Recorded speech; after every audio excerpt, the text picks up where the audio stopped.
Assalamualaikum guys. Today we will discuss about pathophysiology of fever. The other name of fever is pyrexia. And now we will start. What is the fever?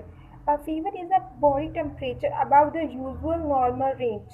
And what now we will talk about what is the normal range of the body that can stabilize our body in normal state.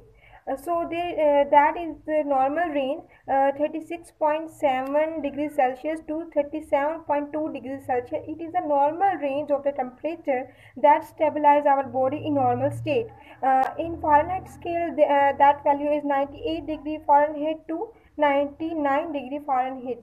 So, fever is varies from lowest state 36.7 degrees Celsius to the highest state 37.2 degrees Celsius. जो lowest stage है वो तब होती है जब आप कोई person नींद में हो या फिर किसी रेस्ट कंडीशन में हो, और जो हाईएस्ट स्टेज है वो अगर बॉडी किसी वर्किंग स्टेट में हो तो उसकी मेटाबॉलिक एक्टिविटी हाई हो जाती है, जिसकी वजह से उसका टेम्परेचर भी हाई हो जाता है। और ऑपोजिट इट 36.7 डिग्री सेल्सियस में मेटाबॉलिक एक्टिविटी कम होती है, जिसकी वजह से उसका टेम्परेचर भी लोएस्ट स्टेज में रहता है। हम बात करते हैं कि जो हम अगर टेम्परेचर रेक्टली मेजर करते हैं तो उसका टेम्परेचर 1 डिग्री फ़ारेनहीट ज़्यादा होता है बानिस्बती ऑरली जब हम मेजर करते हैं। पढ़ेंगे कि कौन से फैक्टर्स हैं जो कि बॉडी टेम्परेचर को वेरीज करते हैं लाइक लो और high. So first is during exercise.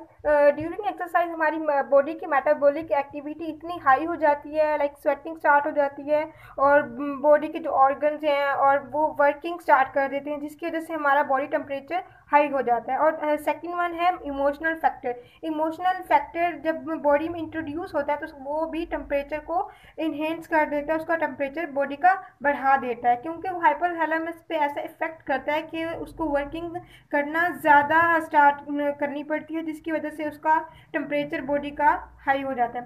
Third one है एज। एज जो टेम्परेचर इन्फेंट्स का होता है और बेबीज़ का होता है वो नॉर्मली 0.5 डिग्री सेल्सियस हाई होता है बानिस्बत एडल्ट्स के, बिकॉज जो बेबीज़ होते हैं उनके मेटाबॉलिकली एक्टिविटी बहुत हाई होती है और ये रेगुलेट टेम्परेचर नहीं करते जैसे कि एडल्ट्स टेम्परेचर को रेगुलेट करते हैं। फोर्थ वन है सेक्स। फीमेल में जो टेम्परेचर होता है वो लो होता है बानिस्बत मेल के। मेल का टेम्परेचर हाई इसलिए होता है because we are know that we are warm blooded, but man are warm because man are typically generally have generating muscles and other higher metabolic activities. That's why men have high body temperature.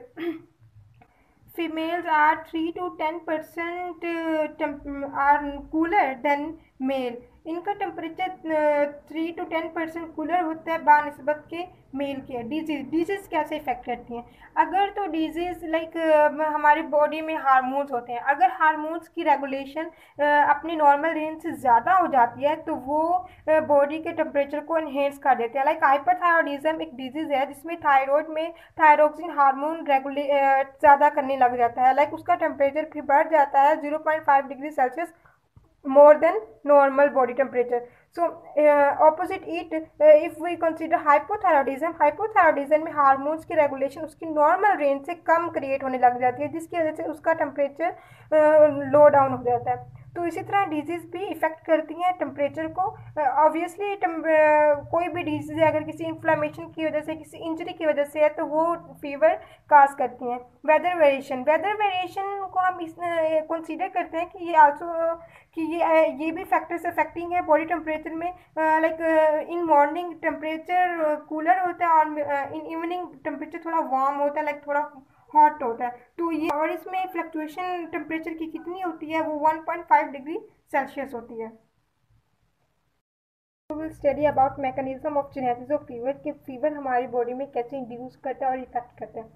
तो first of all एक exogenous pyroxene होता है जो कि body के बाहर present होता है, वो लाइक हमारी बॉडी में होस्ट इम्यून सेल्स पे हमला करता है। एक्सोजीनस पायरोजीन्स कौन से होते हैं? ये बैक्टीरिया हो सकते हैं, वायरस हो सकते हैं और किसी भी किस्म की इंजरी हो सकती है। तो वो एक्सोजीनस पायरोजीन आते हैं हमारी बॉडी पर हमला करते हैं कौन से सेल्स पे? होस्ट इम्यून सेल्स जो हमारी बॉडी के होते हैं, वो मे भी मैक्रोफेज हो, न्यूट्रोफिल्स हो और या ल्यूकोसाइट्स हो। लाइक वो जैसे कि ये बैक्टीरिया आया और इसने आके मैक्रोफेज के साथ एक रिलेशन क्रिएट कर लिया एक, और वापस में बाइंड हो गए। तो इन्होंने इन रिजल्ट इन्होंने पैदा किए एक endogenous pyrogen cytokines. Endogenous pyrogen cytokines exogenous pyrogen से इस तरह मुख्तलिफ है कि ये हमारी बॉडी के अंदर पैदा होते हैं और एक्सोजीनस पायरोजिन हमारी बॉडी के बाहर होते हैं। एंडोजिनस पायरोजिन्स कौन कौन से हो सकते हैं? ये इंटरल्यूकिन 1 होते हैं या ये ट्यूमर नेक्रोसिस फैक्टर्स होते हैं। अच्छा, तो ये एंडोजीन्स पायरोजिन साइटोकाइंस बन गए। अब इन्होंने क्या करना है, इन्होंने जाकर एंजाइम साइक्लोऑक्सीनेज को बढ़ा देना है। जब एंजाइम साइक्लोऑक्सीनेज बढ़ जाएगा तो उसने क्या करना है, उसने अरेक्नोइड एसिड को कन्वर्ट करना है प्रोस्टाग्लैंडिन में। अरेक्नोइड एसिड है क्या? अरेक्नोइड एसिड एक पॉलीअनसैचुरेटेड किस्म का मतलब सब्सटेंस है जो कि फैटी एसिड्स में पाया जाता है।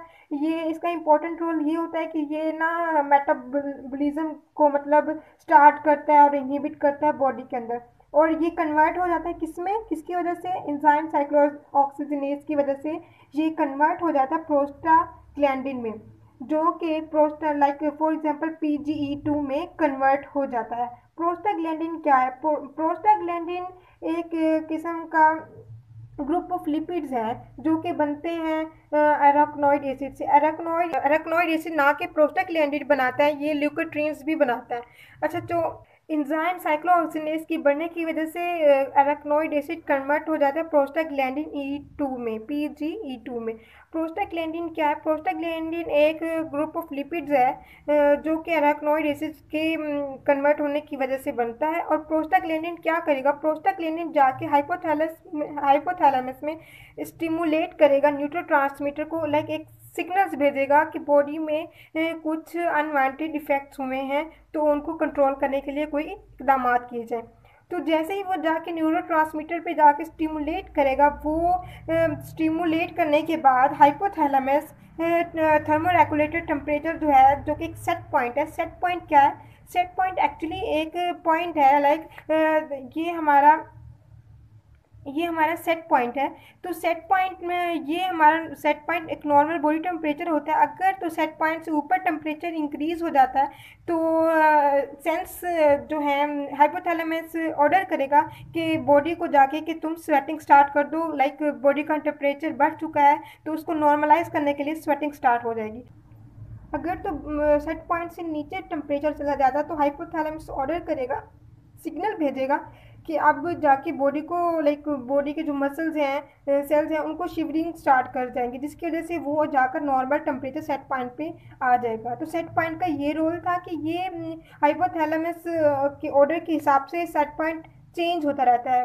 तो इसी तरह जब टेम्परेचर लाइक एक वायरसेस और बैक्टीरिया आया, उसने बॉडी पे हमला किया, तो उसके बचाव के लिए जो प्रोस्टाग्लैंडिन E2 था, उसने जाके हाइपोथैलेमस को जाके सिग्नल दिया और जाके उसने कहा कि अब थर्मोरेगुलेटर टेम्परेचर को ज़रा एलिवेट कर दिया जाए, इन्हेंस कर दिया जाए सेट पॉइंट से।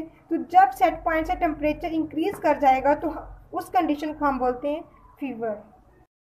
Will discuss about stages of fever कि फीवर की स्टेज कौन सी होती है। First of all we will talk about mild and second moderate and third one is severe.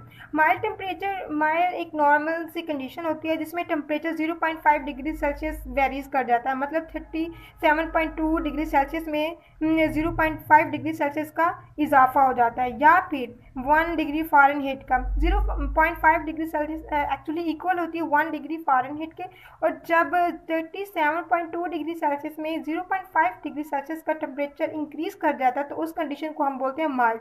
और उस माइल्ड जो स्टेज है उसकी वैल्यू है 37.7 degree Celsius.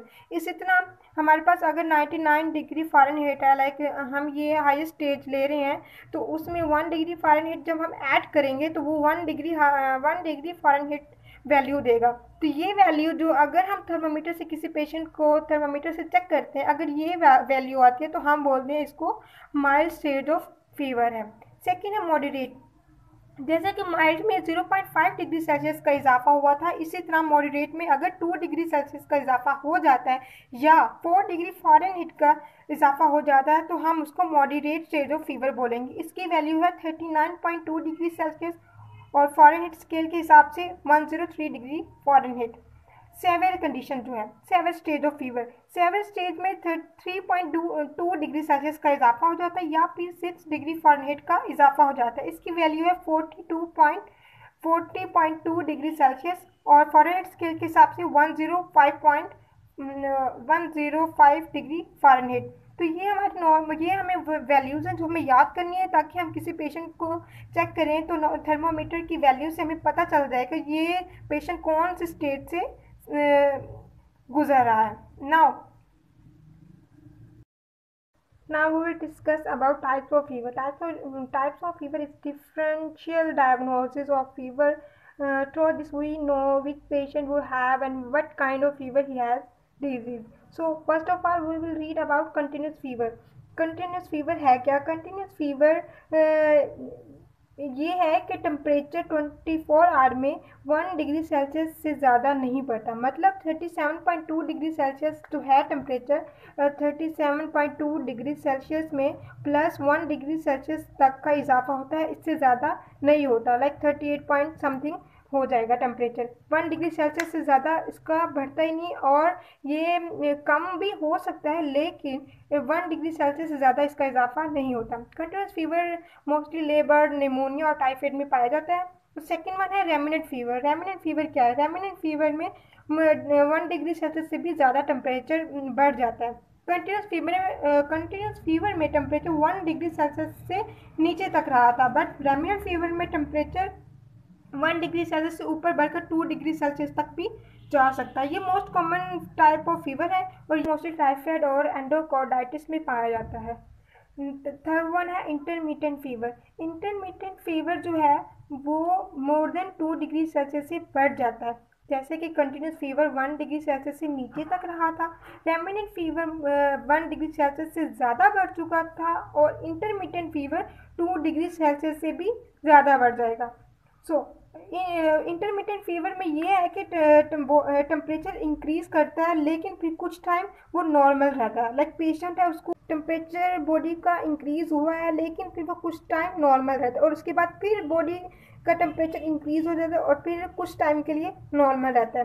Intermediate fever further 3 types में डिवाइड है। एक है क्वार्टिडियन और फिर है टर्शियन और थर्ड है क्वार्टन। क्वार्टिडियन में क्या होता है? क्वार्टिडियन जो है वो एक एवरीडे टेम्परेचर टाइप है। लाइक एक पेशेंट है, उसको हर रोज़ सेम बुखार आता है और फिर उसको नॉर्मल स्टेज पे भी आ जाता है, लाइक, और लेकिन वो उसको डेली बेस पे सेम टेम्परेचर रहता है। लाइक उसकी जो पीक वैल्यू ग्राफ के हम देख सकते हैं कि वो सेम रहती है, ना कि बढ़ता है ना ही कम होता है। और जो टर्शियन है, टर्शियन में ये है कि इसमें 1 डे का गैप आ जाता है। लाइक 1 डे टेम्परेचर बॉडी को रहा और फिर 1 डे टेम्परेचर वो बिल्कुल नॉर्मल रहा, लाइक उसको टेम्परेचर जैसे हुआ ही नहीं, और सेकेंड डे फिर उसको टेम्परेचर रहा और थर्ड वन उसको फिर वो नॉर्मल रहा कि उसको जैसे फीवर हुआ ही नहीं। फिर है क्वार्टन। जो क्वार्टन है उसमें 2 डेज का गैप होता है। जो क्वार्टिडियन था वो एवरीडे बेसिस पे था और टर्शियन 1 डे गैप पे था और थर्ड वन क्वार्टन वो 2 डेज गैप पे है। लाइक 1 डे टेम्परेचर बॉडी को रहा लेकिन 2 डेज उसने बिल्कुल रेस्ट किया, लाइक उसको कोई नॉर्मल स्टेज थी टेम्परेचर की, जैसे कि 37.2 डिग्री सेल्सियस है और इससे ज़्यादा बढ़ी ही नहीं, लाइक उसको फील ही नहीं हुआ कि इसको फीवर है। और जो इंटरमीडिएट फीवर है वो मोस्टली मलेरिया और कालाजार में पाया जाता है। ओके, अब हम पढ़ेंगे हिपैटिक फीवर। हिपैटिक फीवर जो है वो टेम्परेचर का बढ़ जाना है कितना डिग्री? 5 degree Celsius. ये एक स्वेयर कंडीशन है, लाइक बॉडी का ये एक हाई, लाइक जो है हिपैटिक फीवर, इससे ये टेम्परेचर की लास्ट स्टेज है। लाइक इससे ज़्यादा अगर बढ़ जाता है, लाइक अगर 6 डिग्री सेल्सियस टेम्परेचर बढ़ता है तो टेम्परेचर 6 डिग्री सेल्सियस टेम्परेचर बढ़ने से डेथ भी वाक़या हो सकती है। तो इसी तरह ये टेम्परेचर ये है, इसमें टेम्परेचर बढ़ता है और फिर कम होता है। लाइक टेम्परेचर 3 डिग्री सेल्सियस तक बढ़ा और फिर 2 डिग्री सेल्सियस तक चला गया, कम हो गया, फिर एकदम वो 5 डिग्री सेल्सियस तक चला गया और फिर वो कम हुआ, फिर बढ़ा और फिर 5 डिग्री सेल्सियस तक चला गया। तो ये टेम्परेचर तकरीबन 5 डिग्री सेल्सियस तक अगर पहुंच जाता है तो उसको हम हेपेटिक फीवर बोलते हैं। ये हेपेटिक फीवर मोस्टली हाइपरप्लेक्सिया में पाया जाता है। हाइपरप्लेक्सिया डिजीज वो एक सीवियर किस्म की कंडीशन होती है जहाँ पर टेम्परेचर बहुत हाई होता है। फिर है पेल एब्स्टीन फीवर। पेल एब्स्टीन फीवर एक इंटरेस्टिंग किस्म का फीवर है। लाइक इसमें 3 डेज टेम्परेचर को लगते हैं कि वो इंक्रीज होता है, फिर 3 डेज टेम्परेचर मोस्टली पेशेंट को रहता है फुल लाइक हाई टेम्परेचर पे रहता है, और फिर उसको 3 डेज लगते हैं नॉर्मलाइज करते करते, और फिर उसको 9 डेज फीवर होता ही नहीं, लाइक वो एक नॉर्मल कंडीशन में रहता है। तो इसको हम पेलेप्स्टीन फीवर बोलते हैं। यह मोस्टली लिम्फोमा में पाया जाता है, जो कि एक किस्म का माइल्ड फीवर है, और इसको तकरीबन 15 डेज डायग्नोज करने को लग जाते होते हैं। फिर है low grade fever. Low grade fever ये 0.5 डिग्री सेल्सियस का टेम्परेचर का बढ़ जाना, लेकिन जस्ट इन इवनिंग, कि शाम को एक पेशेंट है उसको बुखार होता है लेकिन सुबह नहीं होता, तो हम उसको लो ग्रेड फीवर बोलेंगे। तो हमारा टॉपिक यहाँ पे ख़त्म होता है। मिलते हैं नेक्स्ट वीडियो के साथ। अल्लाह हाफिज़।